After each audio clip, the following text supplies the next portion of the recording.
alcance da reforma.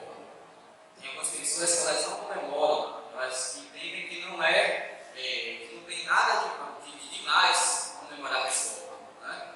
E aí elas fazem a seguinte pergunta: por que considerar o que aconteceu há mais de 500 anos?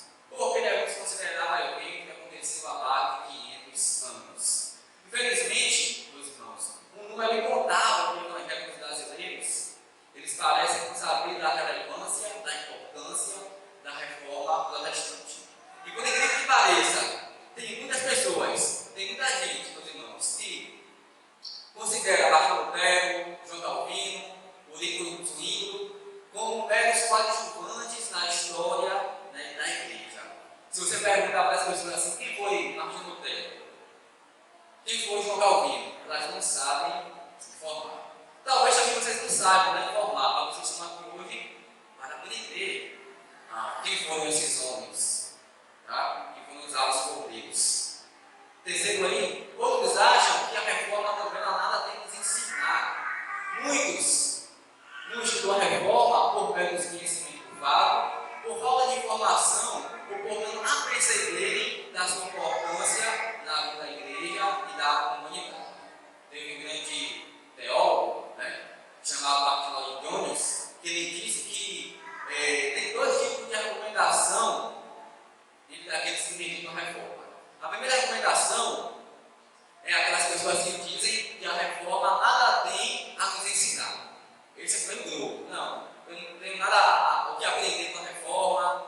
Tá? E o segundo grupo é aquele que vê a reforma como uma tragédia na história religiosa da humanidade. Tá? Então, nós entendemos que eu creio que a reforma protestante, irmãos, ela foi um grande amigo na história da igreja.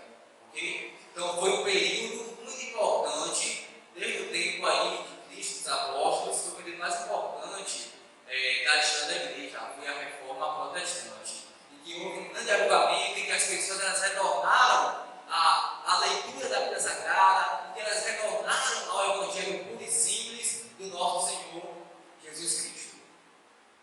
Número 5, nós podemos dar graça, meus irmãos, entretanto, pelo fato de que o segmento da igreja evangélica ainda acha importante relembrar e aplicar as questões levantadas pelos reformadores. Neste ano, nós estamos nesse processo histórico, ele completa 504 anos, em 31 de outubro de 2021. Né? Ele completa 504 anos. Então, vamos se passar aqui. A gente viu aqui um pouquinho relembrar a reforma protestante. O segundo ponto, o que foi a reforma protestante? O que foi isso? Aqui vale dizer para vocês que para acontecer a reforma, precisou antes acontecer uma reforma. Né? Então, a igreja ela se desviou da verdade, ela se afastou da verdade.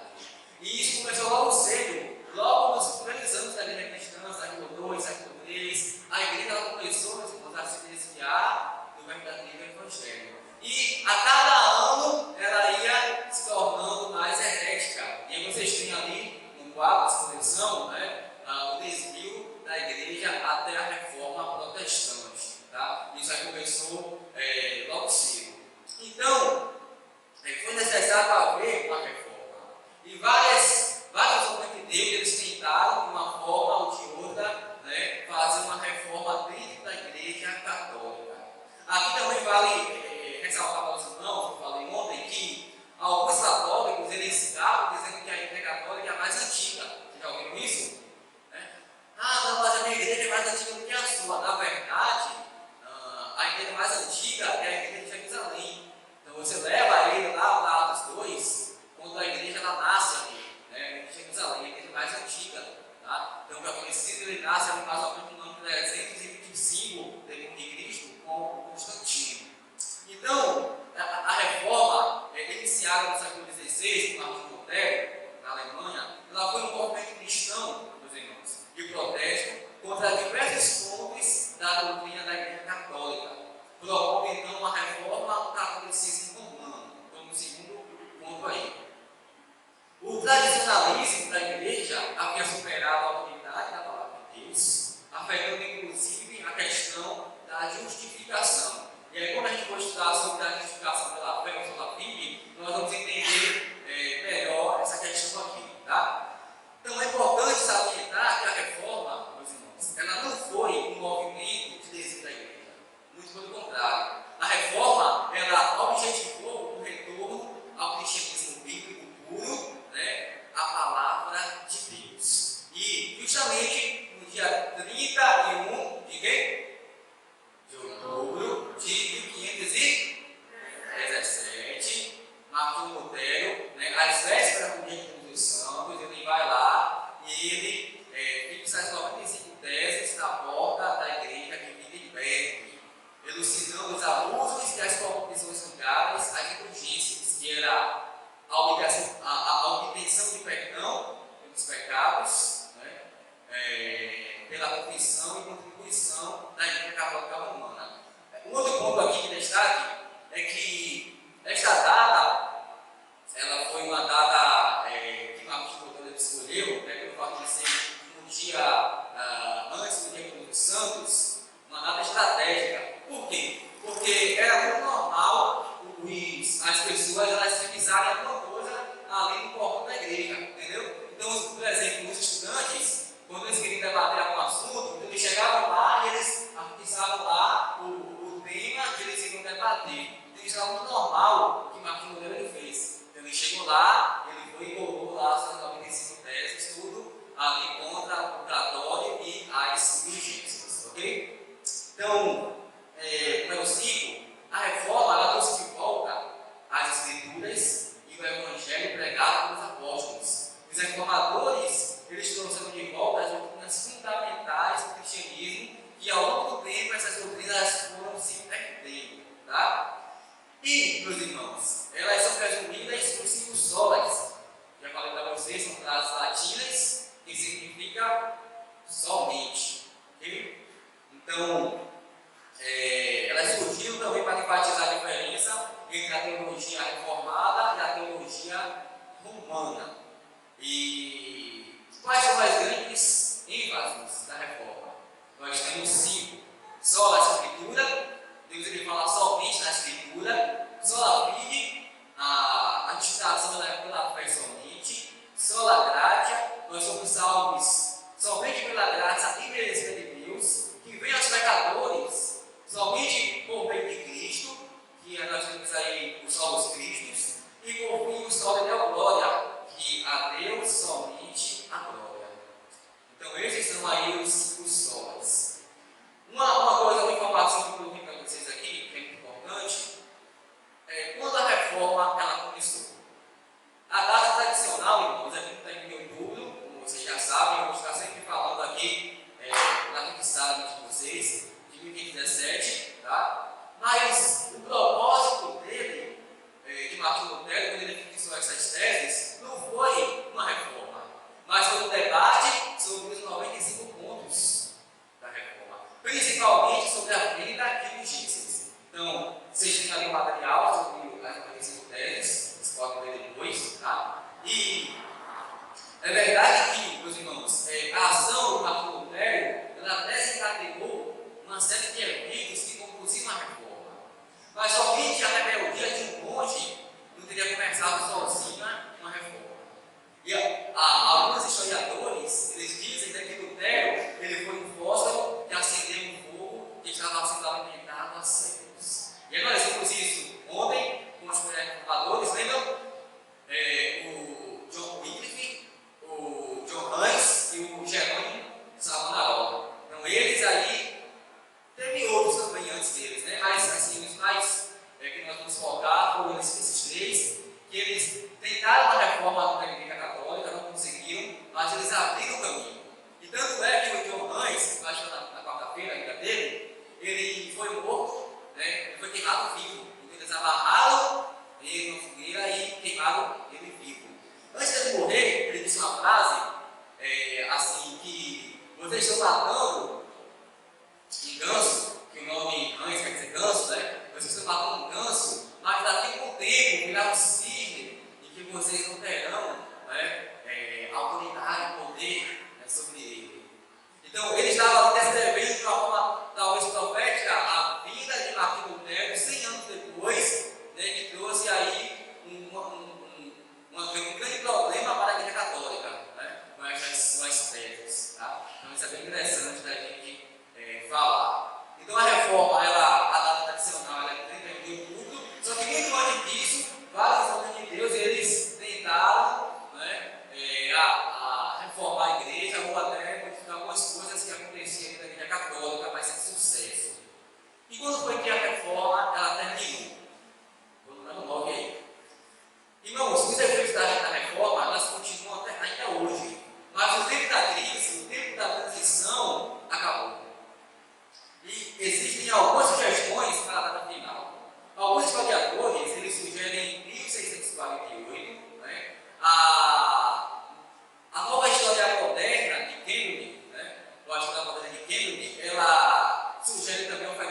Suíça, você tem na Inglaterra, em vários lugares a reforma aconteceu e em momentos também diferentes. Tá? Então, não há uma mesma data para todos os lugares que a reforma chegou. Mas nós podemos dizer o seguinte, que a reforma ela acabou durante algum tempo entre o ano de 1550 e 1600. Tá bom? Então, a reforma ela acabou em algum momento aí de 1550 a 1600. Certo? Então, aqui nós vimos o que foi a reforma protestante. Terceiro ponto, por que aconteceu a reforma? Por que aconteceu a reforma? Aqui vale salientar, meus irmãos, que durante a Idade Média, a Igreja Católica ela controlava absolutamente tudo na Europa, exercendo seu poder eclesiástico e também o seu controle político. A Igreja ela indicava governantes, ela estabelecia impostos e sempre que fosse conveniente, ela envolvia as ideias também. Então a Igreja ela fazia tudo isso. O poder dos papas, meus irmãos, esteve sempre, muitas vezes, acima do poder de reis e até mesmo de imperadores. Tá? E alguns fatores, eu coloquei para vocês aqui, alguns fatores que tornaram inevitáveis a reforma protestante. A reforma protestante, né? Dentre muitos, vamos destacar aqui alguns, a redundância da Igreja Católica Romana medieval em aceitar as mudanças sugeridas por reformadores sinceros, como o John Wycliffe e o John Hunts, os líderes dos possíveis reformadores e os humanistas. Também, outro fator foi o povo abandonado. Então, naquele período ali, a igreja começou a focar muito, né, na política, estabelecendo impostos, e ela começou a esquecer do povo. Eu coloquei para vocês aí, na igreja é pastoral. Então, aquele cuidado que eles deveriam ter para com o povo, de pastorear o povo, de alimentar o povo, já não estava tendo mais. Né? Então, o povo estava largado. As cidades elas estavam todas sem assistência. Os padres, os papas estavam cada dia mais corruptos, mais devassos. Né? E o povo, então, ele estava sem nenhum tipo de assistência. Letra C. A igreja ela estava corrompida e mergulhada em pecados e transgressões dos mais grosseiros. Pensa aí, meus irmãos, todo tipo de pecado a igreja ela estava envolvida, não fazendo a diferença, né, o de dentro para com isso de fora. Letra D. Um outro ponto que influenciou também a reforma protestante foi a imprensa inventada, né, por Johannes Gutenberg no ano de 1491, se não me engano. E com a invenção da imprensa, meus irmãos, os livros agora eles começaram a ser publicados. Então, livros que antes eles eram caríssimos, eles agora estavam disponíveis para o povo, né? Entre os quais a própria Bíblia. Então, você tem também aí um crescimento do conhecimento, o povo agora tem algo, né, palpável para que eles possam ler, estudar. Um outro fator que influenciou a reforma protestante foi o renascentismo. Então, o renascentismo iniciado no século XIV despertou o exame individual para as questões. O povo começou agora a voltar novamente, né, para as artes, né, a dar atenção às artes, as pinturas, né, de Leonardo da Vinci, de Michelangelo e outros. Os humanistas começaram também a voltar às fontes, ao retorno às fontes, e tudo isso, meus irmãos, fez com que as pessoas elas pesquisassem mais, elas estudassem mais, né? Que as pessoas tomassem as suas próprias decisões e também tivessem as suas próprias convicções. Então, lembra que naquele tempo ali, a língua falada era o latim. Então o povo não sabia ler, o povo não tinha conhecimento, a missa era apenas em latim e apenas alguns papas que sabiam latim. E o povo ia para a missa, não entendia nada, vai para casa, e aí, com toda essa cultura agora, né, o renascimento, a imprensa, fez com que o povo ele retornasse, né, ele tivesse conhecimento. E isso ajudou porque os reformadores eles tiveram a seguinte ideia.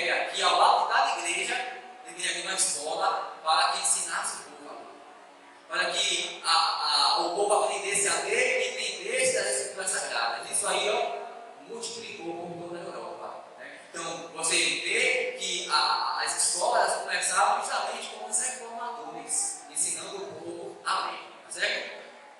E, meus irmãos, letra F, Deus, ele preparou para a gente também no aspecto socioeconômico.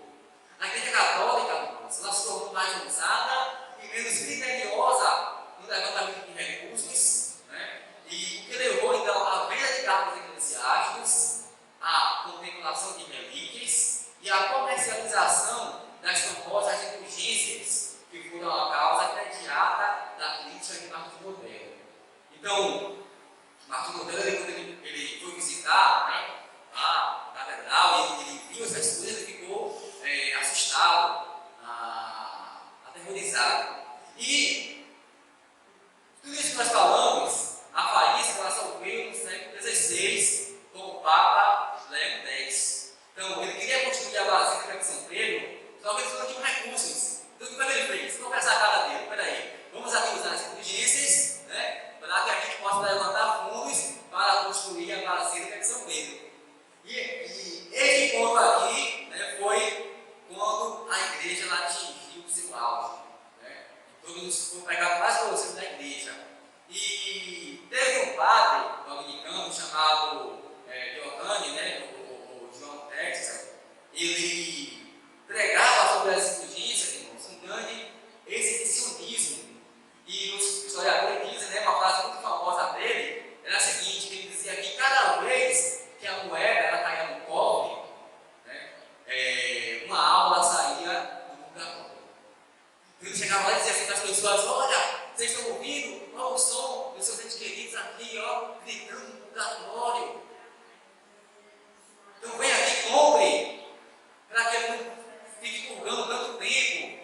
E as pessoas iam e compravam, né, a indulgência. Irmãos, para você ter uma ideia, se você quisesse cometer um pecado amanhã, você poderia comprar essa capa hoje. Então, existia um preço para cada atitude, né? Ah, eu quero cometer um assalto. Aí, quanto é X valor? Então, eu quero como é que eu adultero? X valor. E aí, alguns historiadores dizem, né, uma história que o Texas, ele vendeu uma indulgência para Platão, ele disse assim, olha, eu quero cometer um assalto. Eu posso comprar? Pode. Quanto é? X valor. Aí vai lá e compra, né? A sua indulgência. Aí leva. E aí, acabou no final do dia, o Texas ele sai cheio de dinheiro, né? Do povo. E aí tá lá esse ladrão na esquina esperando ele passar. E aí quando ele passa, ele chega lá e assalta ele. E aí o Texas vai querer, né, reclamar com ele e dizer: isso aqui vale ou não vale? Ele não podia dizer nada, né? E aí ele deu assaltado ali pelo ladrão. Entendeu?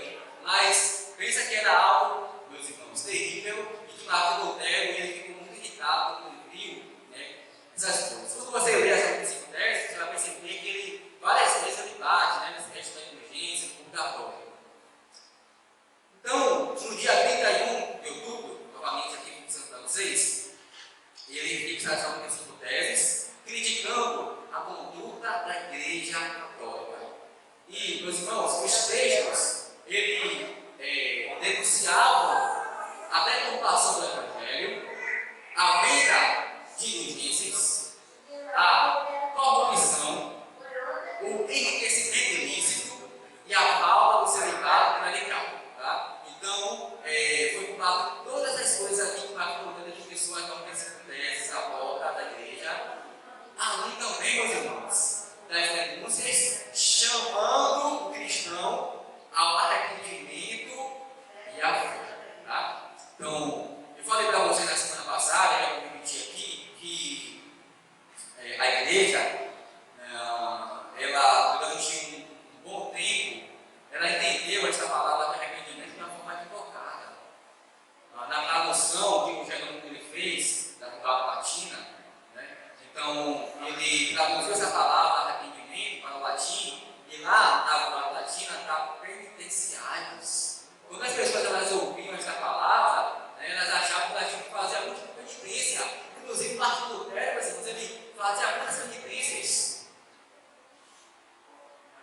Martinho Lutero ele era um homem muito devoto, muito católico, antes de se converter. E aí, na primeira tese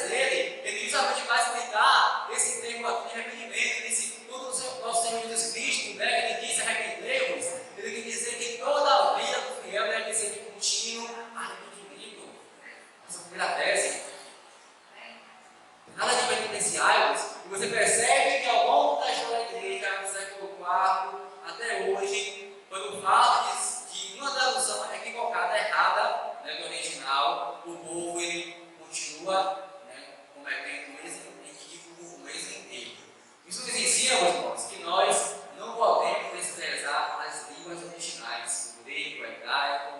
Tá? Então, às vezes, a pessoa diz assim: mas eu não preciso falar. Você não precisa falar na igreja. Mas o fato de você saber a minha tradução, porque lembra que a Bíblia ela não foi escrita na língua portuguesa, né? A Bíblia ela foi traduzida para o português. Então você vê a palavra mundo, tem vários significados, 4 ou 5 significados na Bíblia. E até pelo contexto que você tem que entender o que significa mundo. A palavra fé, em algum momento, fé é doutrina, em outra passagem, fé, né, é convicção. Então, por isso que a gente precisa dar atenção e valor, né, às línguas originais. Tá? Então, meus irmãos, a reforma ela não foi uma inovação da igreja, mas uma volta à doutrina dos apóstolos. Né? Isso aqui tem na mente de vocês. Tá?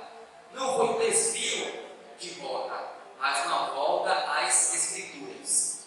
A reforma, irmãos, ela colocou o povo de volta nos trilhos da verdade. E aí eu coloquei para vocês, eu tinha colocado aqui, mas a apostila ficou muito extensa, aí eu preferi tirar. Vocês podem ver depois no quadro, ali, né, a evolução das heresias até a reforma protestante. Tá? Então você tem no ano 310 a guerra dos defuntos, você tem no ano 320 o uso de velas, no ano 365 você tem também aí o culto dos santos e tantas outras heresias que foram aí adentrando a igreja. Tá? Então vocês podem depois passar e dar uma lida aí no mural, no quadro de exposição.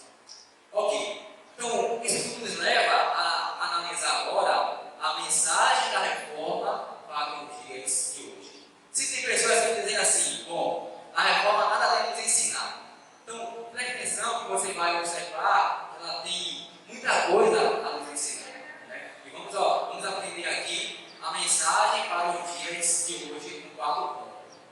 Bom, as mensagens proclamadas pela reforma, elas continuam sendo pertinentes para os nossos dias. Da mesma forma, como a palavra de Deus é sempre viva e atual, e representa a sua vontade ao homem em todas as ocasiões, a reforma, com suas mensagens extraídas dessa mesma palavra, transborda em atualidade para ser a contemporânea da igreja evangélica.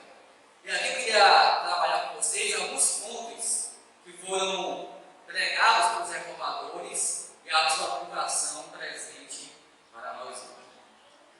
Então, estou no quarto ponto aí, número 1. A reforma, ela restaurou o conceito bíblico de pecado. Então, abra comigo a sua Bíblia, no livro de Romanos, capítulo 3.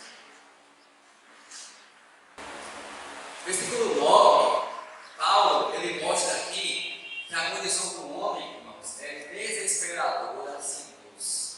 Ele vai mostrar aqui que todos os homens estão debaixo do pecado. Olha o que ele diz. O que se conclui?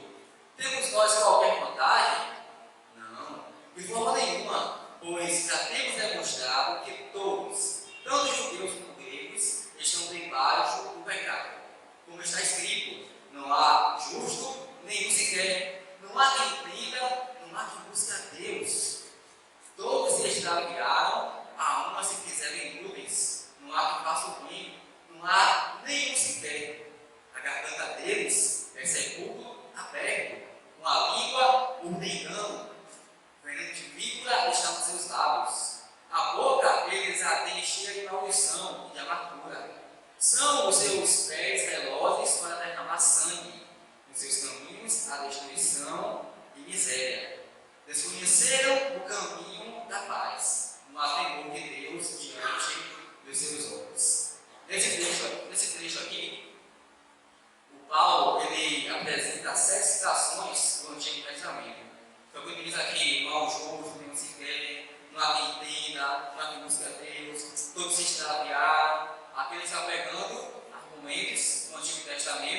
trazendo para os judeus, mostrando aqui, ó, todos vocês, todos nós estamos debaixo do pecado. E aí ele começa a falar por um, ele começa a falar por um, dizendo assim, que os gentios pagãos estão debaixo do pecado. Eles são pecadores. E aí, quando os judeus eles verem isso, Paulo fala com os gentios, eles começam a falar, esse mesmo, Paulo, continua. E aí, quando chega no capítulo 2, Paulo ele vira para os judeus e diz assim, agora, vou me dirigir a vocês. Ele se dirige aos judeus, dizendo que vocês estão debaixo do pecado. O fato de vocês serem um povo escolhido de Deus, não quer dizer que vocês já têm a salvação garantida. Vocês são pecadores, vocês precisam reconhecer Cristo. E aí no capítulo 3, ele fecha a porta dizendo que judeus e gentios, todos estão debaixo do pecado. Tá? Então, o que foi que a reforma ela fez, irmãos? A reforma protestante, ela resgatou o conceito bíblico de pecado. Letra A, nós falamos assim, que a venda das indulgências, ela mostra como o conceito do pecado estava distorcido na base da reforma. E aqui eu chamo a sua atenção para mostrar para vocês que, para eles, para o pecado ser perdoado, o que é que você precisava fazer? Você precisava comprar uma indulgência, né, para perdoar o seu pecado. Então, você percebe como o conceito do pecado estava tão distorcido, irmãos, na igreja? As pessoas elas não iam mais às escrituras sagradas. E a igreja medieval, e principalmente a nação de Pétria, fugiram totalmente da visão bíblica de que pecado é uma transgressão da lei de Deus. É qualquer falta de conformidade com seus padrões de justiça e de santidade. Irmãos, a essência do pecado ela foi banalizada ao ponto de se acreditar que o resgate ele poderia se efetivar com a compra de um pedaço de papel, de uma indulgência, dando dinheiro para comprar o seu pecado. Veja que terrível. E é por isso que a mensagem da reforma ela continua necessária para os nossos dias. Porque nós estamos nos acostumando a ouvir que todas as ações elas são legítimas, que pecado é um conceito relativo e ultrapassado, irmãos. Que o que importa é a felicidade pessoal e não a observância de princípios. Tem igrejas que não pregam mais sobre pecado. Sabe disso? Tem igrejas que dizem assim, não, mas o povo já tem uma semana tão terrível, você chega no domingo vai pregar sobre pecado.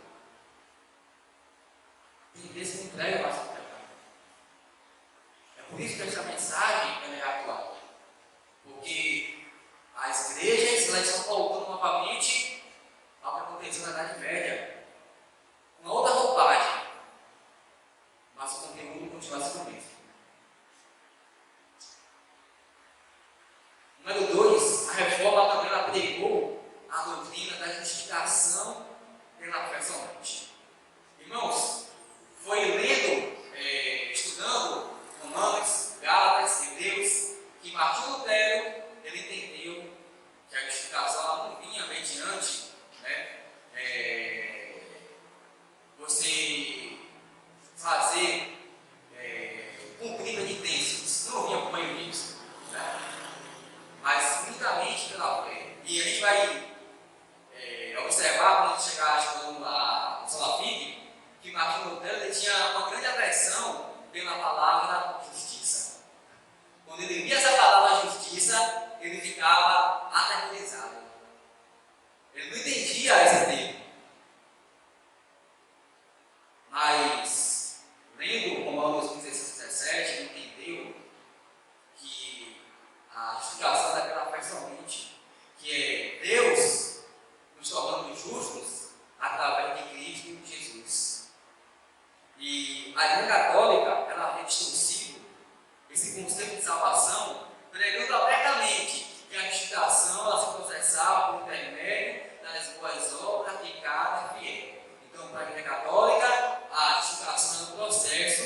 glorificado, né?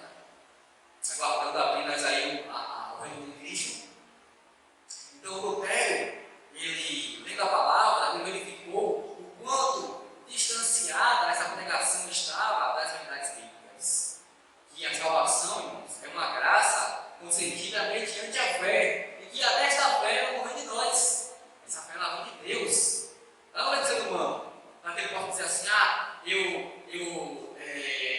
eu posso escolher a Deus, eu posso aceitar Jesus. Esse é um debate muito acalorado no quarto século, Agostinho, Pelágio, falei para vocês na quarta-feira, né? E também com o Martinho Lutero e o Erasmo, que é Roterdão. Que ele dizia assim, não, que o homem é bom, o homem pode estar chegando a Deus. Martinho Lutero dizia, não, o ser humano está pouco em pecados, ele jamais pode ir a Deus, a Deus que Deus ele faça ele, salve, transforma o coração, redima. Então, meus irmãos, hoje nós estamos novamente perdendo essa compreensão da doutrina da justificação pela fé. A mensagem da reforma ela é urgente e necessária. A justificação pela fé ela continua sendo esquecida e procura ser a justificação pelas obras. O que as pessoas têm feito hoje? Né? Querem se justificar com alguma coisa. Campanhas, né? Na igreja, eu preciso fazer isso, eu preciso fazer aquilo para ser justificado. A salvação é pela graça, mas se eu não fizer alguma coisa, se eu não tiver alguma cooperação, eu perco a minha salvação. Então isso aí tem resquícios catolicismo romano. E, irmãos, muitas das vezes prega-se, procura-se justificação perante Deus através de movimento e ações de cunho social. Aí eu vou fazer um social aqui para garantir minha salvação. Então perceba como essa mensagem é urgente e atual para nós. Número 3. A reforma ela resgatou o conceito da autoridade vital da palavra de Deus. Por quê? A Bíblia ela era conservada distante e afastada da compreensão dos negócios. Irmãos, a Bíblia, para vocês terem uma ideia, ela era considerada um livro só para os entendíveis, um livro obscuro e até perigoso para as massas. E as pessoas não tinham acesso a este livro aqui. Então, os reformadores, eles cobriram e levantaram bem alto o padrão de fé e prática, que é a palavra de Deus. Por este padrão, aferiram tanto as autoridades como as práticas religiosas e cívicas. Então, assim, eles começaram a distribuir Bíblias para vários lugares, começaram a contrabandear Bíblias, né, aos montes. E em vários lugares, em vários países que os reformadores não puderam ir, eles mandaram Bíblias.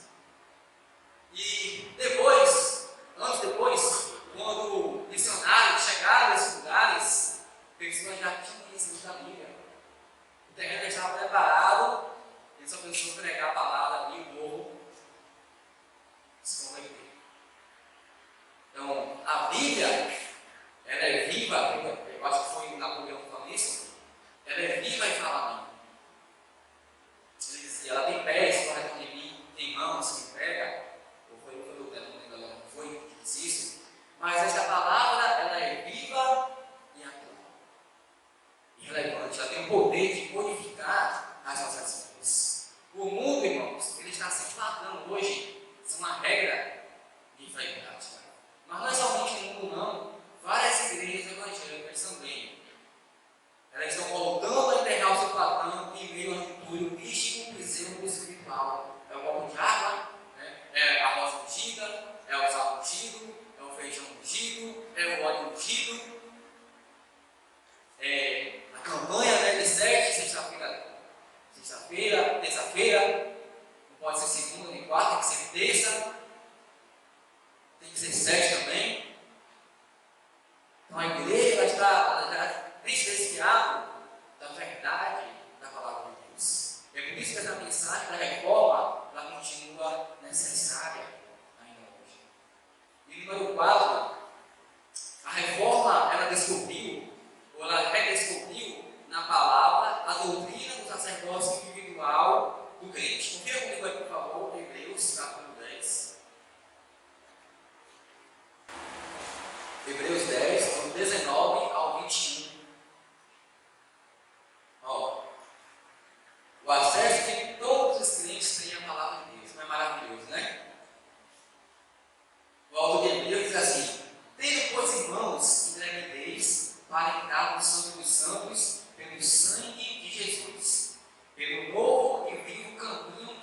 nos consagrou pelo véu, isto é, pela sua carne. E tendo grande sacerdote sobre a casa de Deus, aproximemo-nos com sincero coração, em plena certeza de fé, tendo o coração purificado de uma consciência e lavado o corpo com água pura. Meus irmãos, uma outra doutrina que foi resgatada foi o sacerdócio individual de todo o crente. Ou seja, que todo crente ele tem acesso direto a Deus. Você não precisa ir para o altar, para se confessar, não. Para o pastor.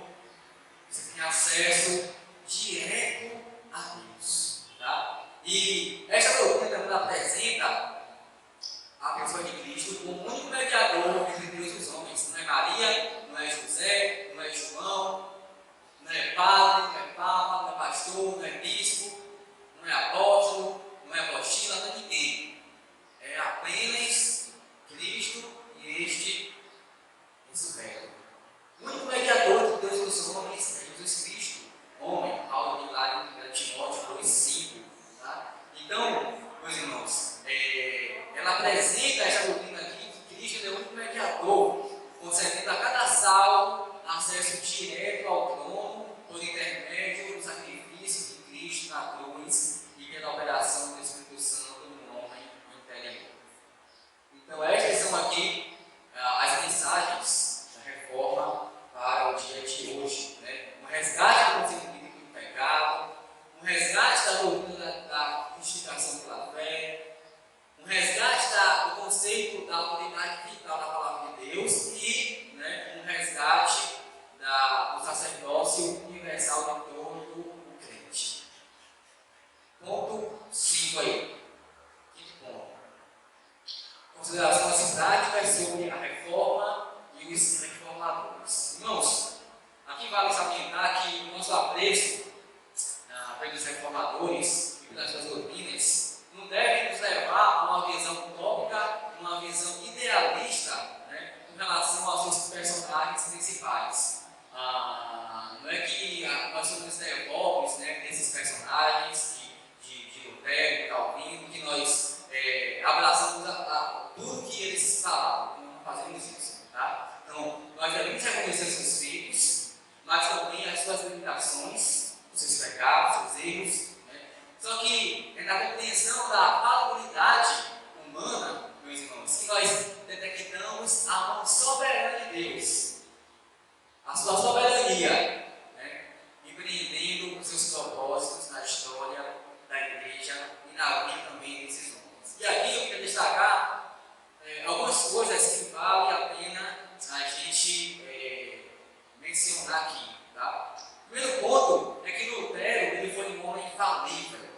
Então, como eu disse para vocês, nós não concordamos com tudo que Lutero ele falou. Por exemplo, Lutero ele foi antissemita. Lutero ele escreveu alguns livros contra os judeus. Então, o Lutero ele foi tido como um herói nacional para o Adolf Hitler. E o Hitler encontrou em alguns escritos de Lutero uma razão teológica para ele fazer o que ele fez. Então, ele foi um antissemita e nós não concordamos com a atitude dele. Já falei para vocês ontem também que Lutero ele foi um homem muito rude, foi um homem muito bravo, e que às vezes, assim, quando tinha que ser duro mesmo, ele era, para a família católica, lá para os erros, mas tinha momentos em que ele tinha que dar para você, ele não dava. E um desses exemplos é que o encontro de Martim Lutero com o Zwinglio, em que eles debateram acerca da ceia do Senhor, e irmãos, uma frase que foi muito debatida na reforma, foi a expressão lá de 1 Coríntios capítulo 11, isto é meu corpo. Foi muito debatido na reforma. Então, o Lutero, ele entendia esse termo, isto é meu corpo, como a carne e o sangue de Cristo, eles literais, eles estão presentes ali na ceia junto com os elementos. E aí, Lutero defendeu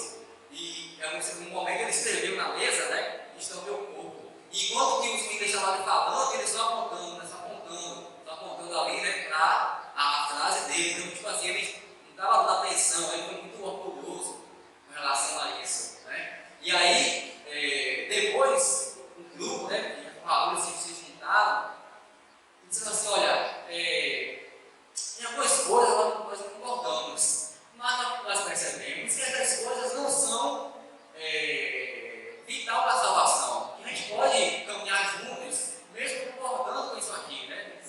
Com respeito a ser o Senhor. E aí, dizem, né, que quando o Zwinglio estendeu a mão da Lutero, né, ele não deu o braço para você. Né? Ele não pegou na mão do Zwinglio ali e continuou, né, dizendo: não, é isso aqui, pronto, acabou. Né? Então, ele teve vários erros. E um deles, né, já citei, o antissemita, também ele continuou crendo na consubstanciação, né, que você tem ali, não fugiu muito do catolicismo, porque o catolicismo ensina, né, a transubstanciação, que é os elementos da ceia, a hóstia ela se transforma, né, no corpo de Cristo. Né? Então, quando você come ali, você está comendo literalmente o corpo de Cristo e o sangue de Cristo. Né? Aí Lutero, ele não mudou muito, que foi a consubstanciação, né, que é a carne e o sangue de Cristo literais que estão presentes na ceia junto com os elementos. Não teve muita mudança.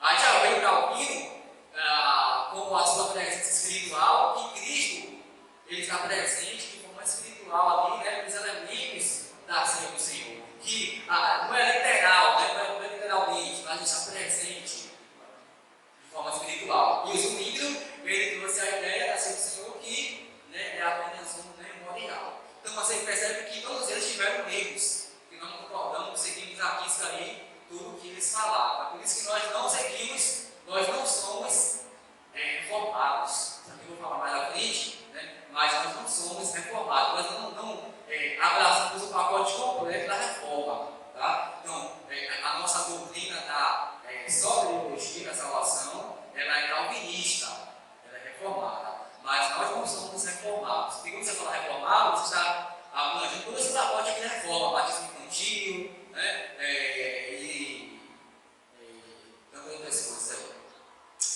Mas, meus irmãos, além disso, falei para vocês que eu tenho como minha família, eu já dei, a reforma de Lutero, ela foi eminentemente espiritual. Não podemos compreender a reforma se acharmos que Lutero ele foi movido por uma revolta contra pessoas, contra padres corruptos apenas. A ação de Lutero ela foi uma revolta contra uma estrutura errada, uma doutrina errada de uma igreja que distorcia a salvação. Tá? E letra C, Lutero ele não formulou novas doutrinas. Isso é importante vocês fixarem aqui, por novas verdades, mas redescobriu a Bíblia em sua pureza e singularidade.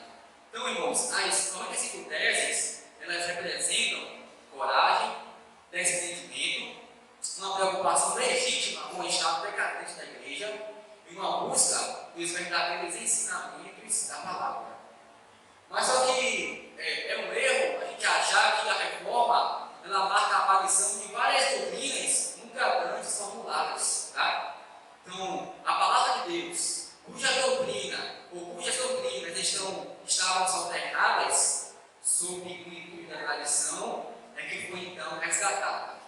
E nenhum dos reformadores eles declarou ter descoberto qualquer verdade oculta, nenhum deles. Eles não somente apresentavam com toda a singeleza os ensinamentos das Santas Escrituras. E mais uma vez, o pastor Lignones, ele nos indica que a maior lição, irmãos, que a reforma protestante ela tem a nos ensinar é justamente o segredo do sucesso.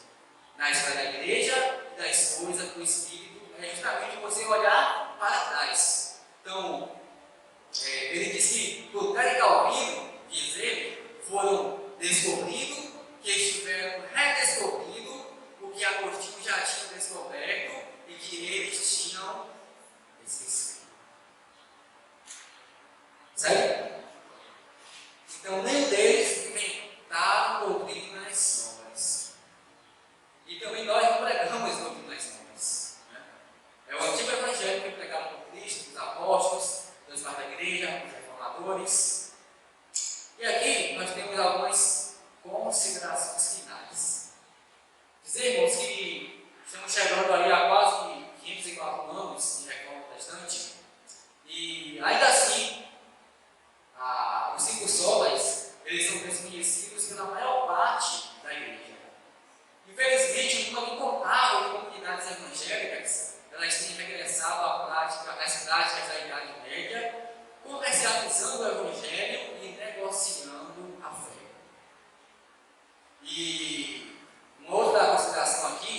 que nós não devemos usar os reformadores e a reforma. Nós não podemos deixá-la esquecida e nem deixar de proclamar uma mensagem que reflete o ensinamento da palavra de Deus para os dias de hoje. A natureza humana, meus irmãos, ela continua a mesma, pecadora, corrupta, submersa em pecado. Os problemas e as situações da igreja tendem a se repetir. O Deus da reforma, ele fala ao mundo de hoje com a mesma mensagem eterna, irmãos. E nós devemos, em oração e temor, ter a coragem de pregá-la e proclamá-la à nossa igreja. 3. A mensagem da reforma, ela continua sendo necessária hoje. A igreja contemporânea está multiplicando-se em quantidade de adeptos, mas uma multiplicação estranha que segue acompanhada de uma preguiça mental como estudo. Parece que fomos todos tomados de arrogância espiritual, onde nos contentamos com muito pouco, nos achamos mestres em estudar, nos concentramos na periferia, não no cerne das doutrinas, ficamos felizes com o recebimento só de leite e não de carne. Então, foi o que eu falei para vocês no início. Vocês não podem se contentar só com esse conhecimento aí. Só com o que vocês estão ouvindo aqui. Se vocês lerem a apostila, estudar, reler, ler de novo, ler novamente, ouvir novamente a mensagem. Talvez até adquirir materiais, livros para que vocês possam estudar. Então, isso tudo vai fazer com que vocês tenham conhecimento, meus irmãos, sobre o assunto. Tá? 4. Nós precisamos nos aperceber de que a objetividade da palavra de Deus é verdade proposicional objetiva. Ou seja, Deus ele fala através, meus irmãos, da sua palavra escrita de proposições. Mas essa objetividade tem que ser acompanhada do nosso estudo e da nossa capacidade de compreensão sobre a iluminação do Espírito Santo de Deus e da aplicação coerente dos ensinamentos desta palavra em nossa vida. Senão a gente vai dar como que aconteceu no passado, pegando um texto sem contexto, criando um pretexto da igreja, né? E até mesmo heresia. Então tenhamos cuidado.